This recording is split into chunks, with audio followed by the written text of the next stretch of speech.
नमस्कार। आज हम समय में थोड़ा पीछे चल रहे हैं, हाँ, काफी पीछे। एक ऐसी दुनिया में जो हजारों साल पहले थी, लेकिन जिसके निशान आज भी हमें हैरान कर देते हैं। सिंधु घाटी सभ्यता। बिल्कुल। हमारे पास इस पर काफी दिलचस्प लेख हैं, कुछ शोध भी हैं, और हमारा इरादा यही है कि इनमें से सबसे जरूरी और चौंकाने वाली जानकारियां निकालें। सही कहा।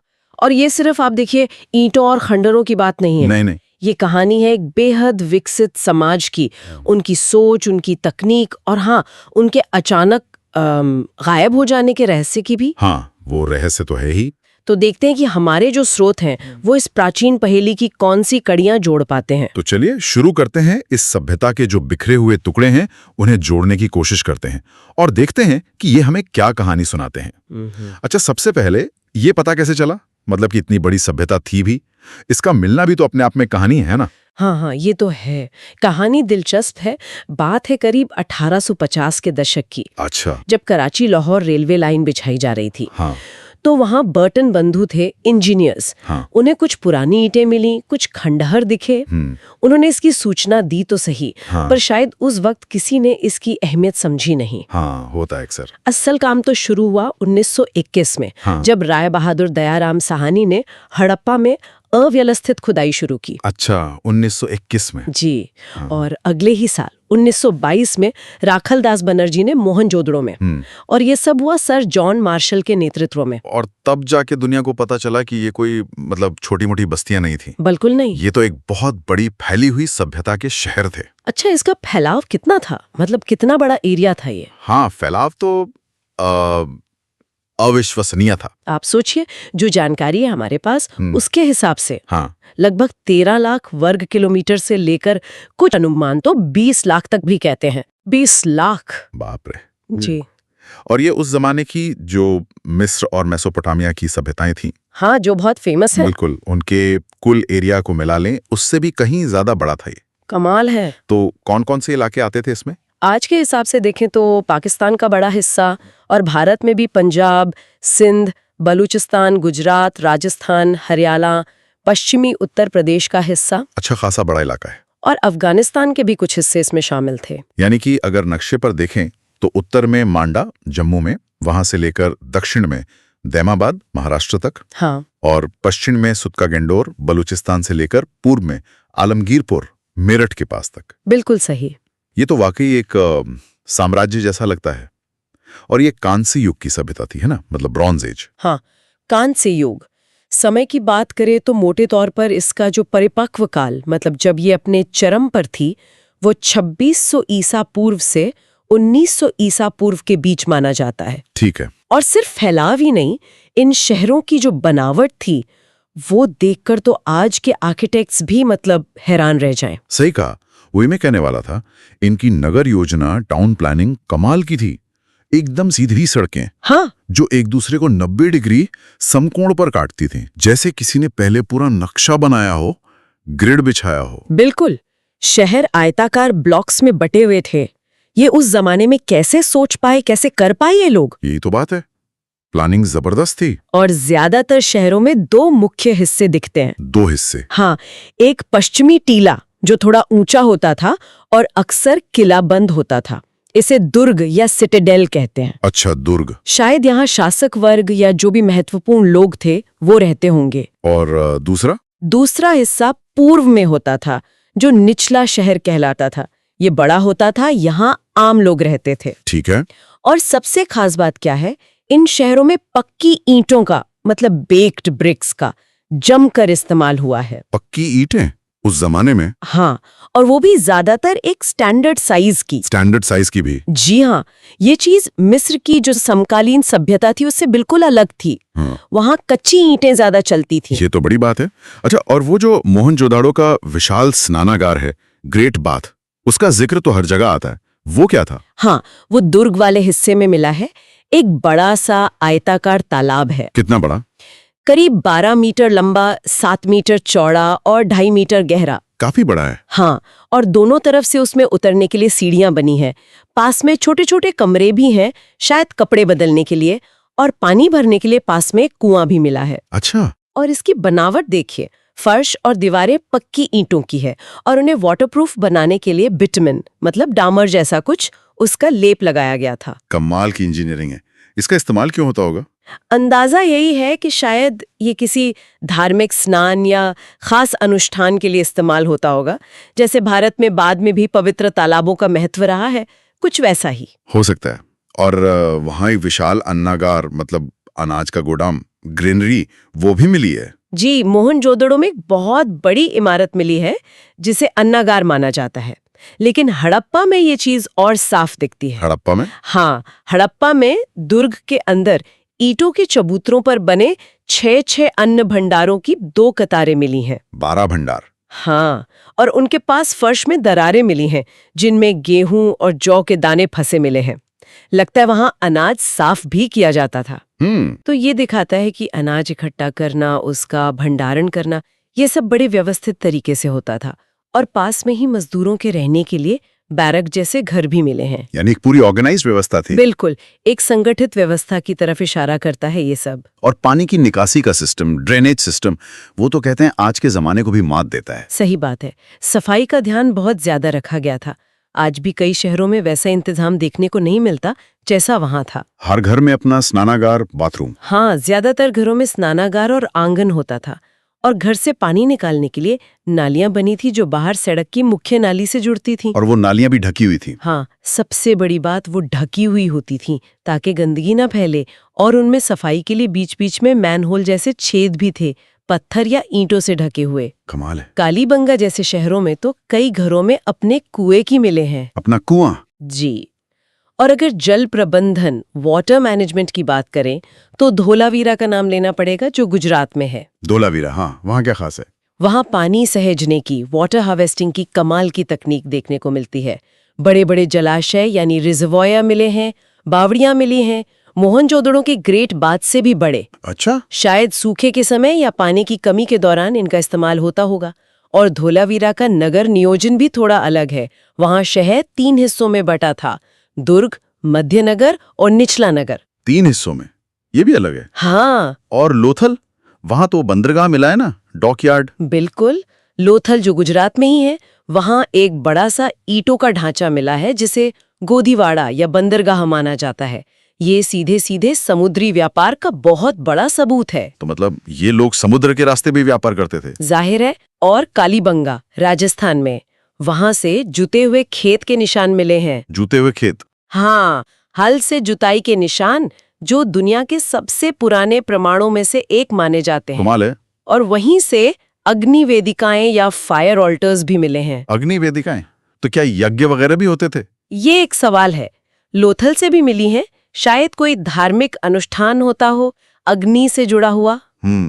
तो ये दिखाता है कि अलग अलग शहरों की अपनी खासियतें थी। बिल्कुल, अपनी भौगोलिक स्थिति के हिसाब से शायद उनके काम भी अलग अलग थे। चलिए, अब थोड़ा उनके रोजमर्रा के जीवन और अर्थव्यवस्था मतलब इकोनॉमी, उसकी बात करते हैं।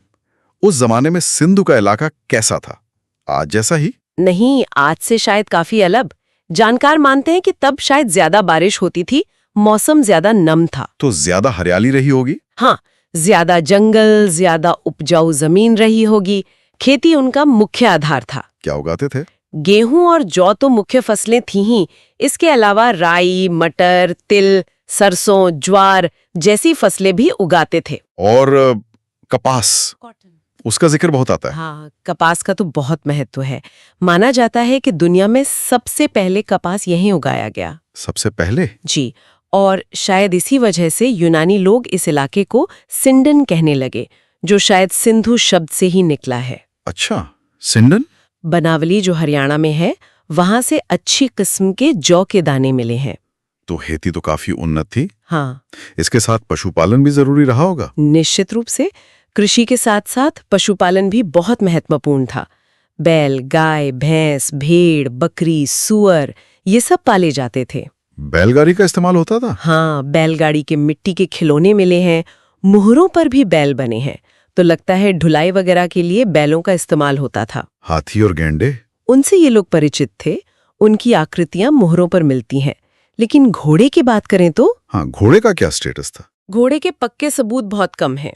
कुछ जगहों जैसे मोहनजोदाड़ो, लोथल, सुरकोटदा से घोड़े की हड्डियां या मूर्तियां मिलने का दावा किया गया है, पर वो थोड़े संदिग्ध हैं या बाद के समय के लगते हैं। तो मतलब हॉर्स सेंट्रिक सिविलाइजेशन नहीं थी ये? नहीं, ऐसा ही लगता है। ये सभ्यता घोड़ों पर उतनी निर्भर नहीं थी जैसे कि शायद बाद की कुछ और सभ्यताएं थीं। और एक और अहम बात याद रखनी चाहिए, इन्हें लोहे का ज्ञान नहीं था। हाँ, ये कांस्य युग था। जी, ये कांस्य युग की सभ्यता थी।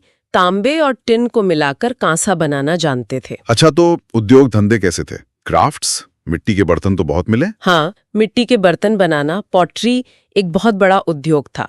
चाक पर बने सुंदर बर्तन बनाते थे। और कपड़ा बुनना भी बहुत अहम था। कपास उगाते थे तो जाहिर है सूती कपड़े बनाते होंगे। शायद ये कपड़े बाहर भी भेजे जाते थे।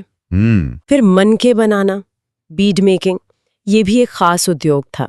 चन्हू दड़ो नाम की जगह पर तो मनके बनाने की पूरी फैक्ट्री के अवशेष मिले हैं। अलग अलग पत्थरों से, सेल खड़ी से, सोने चांदी से भी मनके बनते थे। फैक्ट्री मतलब बड़े पैमाने पर काम होता था। हाँ, ऐसा लगता है। धातु का काम भी जानते थे, मेटल वर्किंग। तांबा शायद राजस्थान की खेतड़ी खानों से लाते थे। खेदरी से? आज भी वहां तांबा मिलता है? हाँ, और टिन शायद अफगानिस्तान या ईरान से मंगाते थे। फिर इन दोनों को मिलाकर कांसा बनाते थे, जिससे औजार, हथियार, बर्तन, मूर्तियां बनती थीं। सोना चांदी के गहने भी बनते थे, वो भी शायद बाहर से ही आता होगा। तो इन सब चीजों का मतलब अनाज, कपड़े, मनके, धातु का सामान, इनका व्यापार भी होता होगा? बिल्कुल, व्यापार बहुत ही महत्वपूर्ण था इनकी अर्थव्यवस्था के लिए। कैसे पता चलता है ये? इसका अंदाजा हमें कई चीजों से लगता है। एक तो हजारों की संख्या में मिली मोहरें, सील्स। हाँ, वो मोहरें। दूसरा, एक जैसी लिपि जो अभी तक पढ़ी नहीं गई है, पर वो पूरे इलाके में मिलती है। हाँ। तीसरा, पूरे इलाके में एक जैसे वजन और माप के बांट, वेट्स एंड मेजर्स, जो अक्सर 16 के अनुपात में होते थे। 1, 2, 4, 8, 16, 32, 64, इस तरह से 16 के गुणक में। ये दिलचस्प है। हाँ, ये सब दिखाता है कि व्यापार को नियंत्रित करने का कोई सिस्टम था। अंदरूनी व्यापार तो होता ही था, शहरों और गांव के बीच, और बाहर भी, दूसरे देशों से। हाँ, बाहरी व्यापार के भी पक्के सबूत है, खास तौर पर मेसोपोटामिया यानी आज का इराक, साथ ही ईरान और अफगानिस्तान से भी। मेसोपोटामिया से कैसे पता चला? मेसोपोटामिया के जो पुराने लेख मिले हैं, उनमें मेलुहा नाम की एक जगह का जिक्र आता है। मेलुहा? हाँ, ज्यादातर विद्वान मानते हैं कि मेलुहा सिंधु क्षेत्र का ही नाम था। उन लेखों में मेलुहा से आने वाले सामान जैसे कि कीमती पत्थर, हाथी दांत, शायद लकड़ी, इनका जिक्र है। अच्छा, पैसे, सिक्के वगैरह थे? नहीं, धातु के सिक्के या करेंसी का कोई सबूत नहीं मिला है। लगता है सारा व्यापार चीजों के लेन देन यानी वस्तु विनिमय प्रणाली, बार्टर सिस्टम पर आधारित था। Barter system? इतनी बड़ी सभ्यता और बार्टर? हाँ, ऐसा ही लगता है। शायद मोहरों का इस्तेमाल सामान की पहचान या मालिकाना बताने के लिए होता हो, पैसे की तरह नहीं। ये भी एक सोचने वाली बात है। अच्छा, अब आते हैं कला पर, आर्ट एंड कल्चर।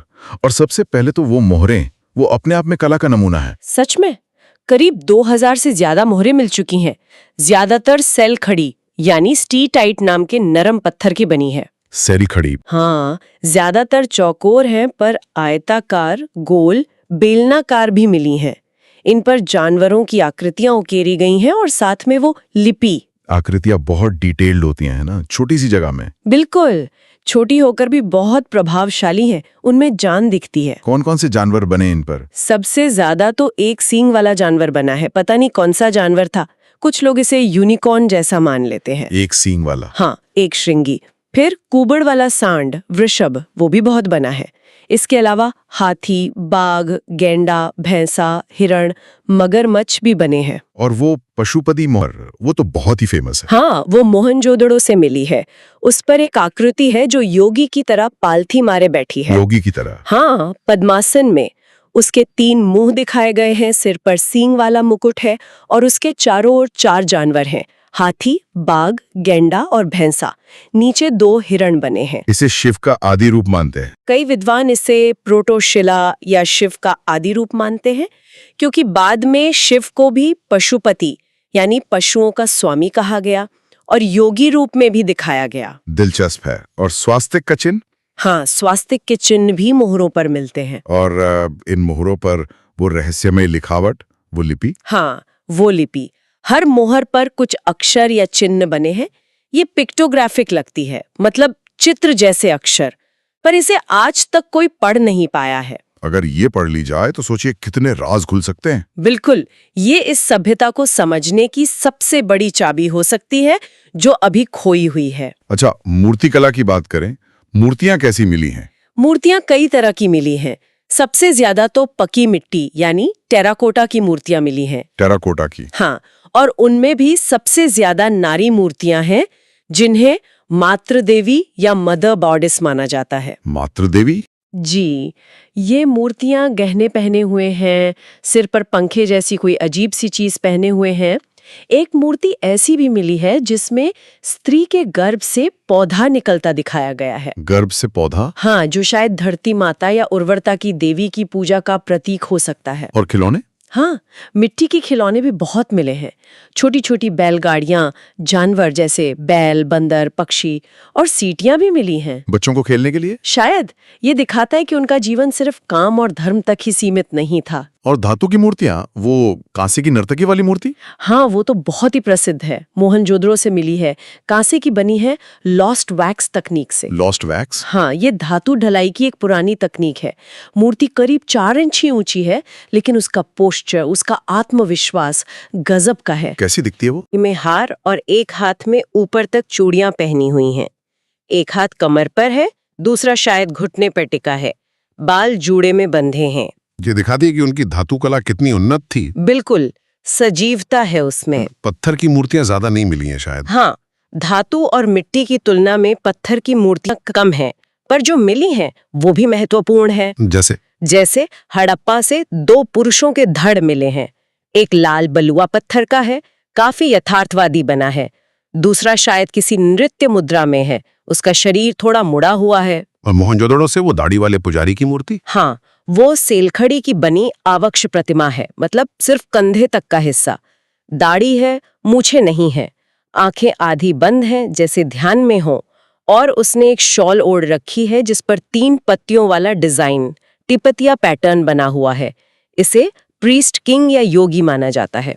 काफी प्रभावशाली लगती है वो मूर्ति। जी। अच्छा, और मिट्टी के बर्तन, पॉटरी, वो भी तो कला के नमूने थे? हाँ, बिल्कुल।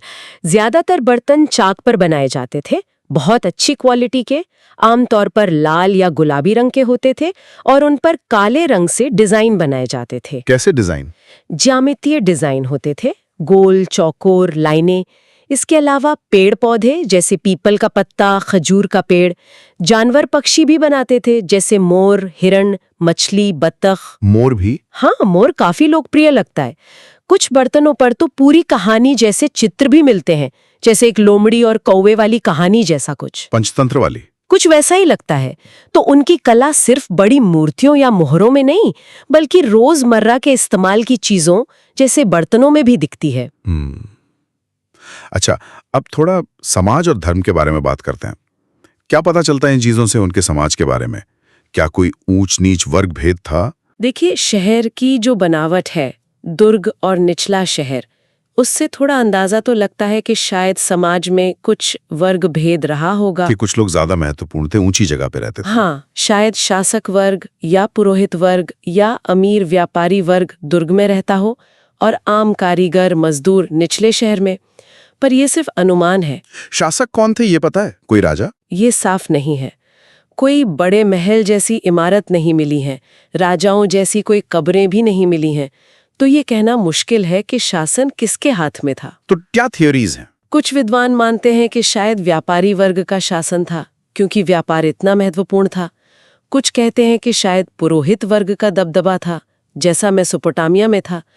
कुछ ये भी मानते हैं कि शायद कोई एक शासक था ही नहीं, बल्कि अलग अलग शहरों के अपने शासक थे, या शायद एक तरह का गणराज्य जैसा कुछ था जहां सबका दर्जा समान था। मतलब ये अभी पक्का नहीं है? नहीं, ये अभी तक रहस्य है। और धर्म, रिलीजन, आपने मातृ देवी और पशुपति का जिक्र किया, मंदिर तो नहीं मिले हैं ना? हाँ, ये एक बड़ी अजीब बात है कि मिस्र और मेसोपोटामिया की तरह यहाँ कोई बड़े मंदिर जैसी इमारत नहीं मिली है। तो पूजा कहाँ होती थी? शायद घरों में होती हो या खुले में। वो जो मातृ देवी की मूर्तियां मिली हैं, वो ज्यादातर घरों से ही मिली हैं। तो लगता है मातृ देवी या पृथ्वी देवी की पूजा काफी लोकप्रिय थी। पशुपति या आदि शिव की पूजा का अनुमान उन मुहरों से लगता है। लिंग और योनि जैसे दिखने वाले चिकने पत्थर भी मिले हैं, जिनसे शायद लिंग पूजा या प्रजनन शक्ति की पूजा का अंदाजा लगाया जाता है। अच्छा, और पेड़ों और जानवरों की पूजा? हाँ, वो भी लगता है प्रचलित थी। मुहरों पर पीपल के पेड़ का अंकन बहुत मिलता है। जानवरों में वो एक सिंग वाला जानवर और कुबड़ वाला सांड, इनकी पूजा शायद होती थी। नाग पूजा के भी संकेत हैं शायद? हाँ, कुछ मुहरों पर नाग जैसी आकृतियां भी हैं और तावीज भी बहुत मिले हैं। तावीज, एम्यूलेट्स? हाँ, इनसे लगता है कि शायद वो लोग भूत प्रेत या जादू टोने में भी विश्वास करते थे और उनसे बचने के लिए तावीज पहनते थे। और वो अग्नि वेदिकाएं जो कालीबंगा और लोथल में मिली, उनका क्या मतलब हो सकता है? क्या वो यज्ञ की तरफ इशारा करती हैं? ये एक बहुत दिलचस्प सवाल है। कुछ विद्वान इन्हें अग्नि पूजा या किसी तरह के यज्ञ से जोड़ते हैं, लेकिन क्योंकि कोई लिखित प्रमाण नहीं है, इसलिए पक्का कहना मुश्किल है। हो सकता है इनका कोई और ही मकसद रहा हो। और विशाल स्नानागार का क्या? हाँ, जैसा हमने पहले कहा, हो सकता है उसका इस्तेमाल सामूहिक धार्मिक स्नान के लिए होता हो। अंतिम संस्कार कैसे करते थे? शवों का क्या करते थे? दोनों तरह के प्रमाण मिले हैं, शवों को दफनाने के भी और जलाने के भी। हड़प्पा में एक कब्रिस्तान मिला है जहां शवों को उत्तर दक्षिण दिशा में लिटाकर दफनाया गया है, साथ में कुछ मिट्टी के बर्तन भी रखे हैं। और जलाने के? कुछ जगहों पर राख और हड्डियों के बर्तन मिले हैं, जिससे लगता है कि शवों को जलाने के बाद उनकी राख को बर्तनों में रखकर दफना दिया जाता था। पर कब्रें आबादी के हिसाब से बहुत ज्यादा नहीं मिली हैं। तो शायद जलाने की प्रथा ज्यादा आम रही हो। हाँ, ऐसा संभव है। तो ये तो हुई उनके जीवन, समाज, धर्म की बात। हाँ। अब वो सवाल जो शायद सबसे बड़ा रहस्य है, यस। इतनी विकसित, इतनी फैली हुई सभ्यता आखिर खत्म कैसे हो गई? हाँ, ये पतन, डिक्लाइन, ये वाकई एक बड़ी पहेली है। लगभग 1900 ईसा पूर्व के आसपास इसका पतन शुरू हो गया ना? जी, जो परिपक्व काल था वो लगभग 1900 ईसा पूर्व तक चला। उसके बाद धीरे धीरे शहरों का पतन होने लगा, लोग शहर छोड़ने लगे, व्यापार कम हो गया, लिपि का इस्तेमाल बंद हो गया, वो एक रूपता खत्म हो गई। तो हुआ क्या? क्यों हुआ ये सब? कोई एक जवाब नहीं है इसका, मतलब कोई एक सिंगल कारण नहीं लगता। ज्यादातर जानकार मानते हैं कि कई कारण मिलकर इसके लिए जिम्मेदार रहे होंगे। जैसे कि? एक बड़ा कारण जलवायु परिवर्तन माना जाता है। Climate change? जी, तब भी? हाँ, शायद मौसम बदला हो, बारिश का पैटर्न बदला हो, मानसून कमजोर पड़ गया हो या अनियमित हो गया हो, इससे सूखा पड़ने लगा हो। और नदियों का क्या? नदियां भी एक बड़ा फैक्टर हो सकती हैं। सिंधु और उसकी सहायक नदियां अपना रास्ता बदलती रहती हैं। हो सकता है किसी बड़ी नदी ने अपना रास्ता बदल लिया हो, जिससे पानी की कमी हो गई हो, या फिर भयानक बाढ़ आई हो। सरस्वती नदी के सूखने की बात भी होती है। हाँ, घग्गर हाकरा नदी, जिसे कई लोग प्राचीन सरस्वती मानते हैं, उसके सूखने का सिद्धांत भी काफी अहम माना जाता है। उस नदी के किनारे बहुत सारी बस्तियां थीं। अगर वो नदी सूख गई तो जाहिर है खेती बर्बाद हो गई होगी, लोगों को वो जगह छोड़नी पड़ी होगी। बाढ़ के सबूत मिले? हाँ, मोहनजोदड़ो और चन्हूदड़ो जैसी जगहों पर बार बार बाढ़ आने और शहर के मलबे के ऊपर फिर से बसावट होने के सबूत मिले हैं। भूगर्भीय उथल पुथल जैसे भूकंप? वो भी एक संभावना है। ये इलाका भूकंप के लिहाज से संवेदनशील है। बड़े भूकंपों ने भी तबाही मचाई हो सकती है। कोई बीमारी, महामारी? ये भी एक थियरी है।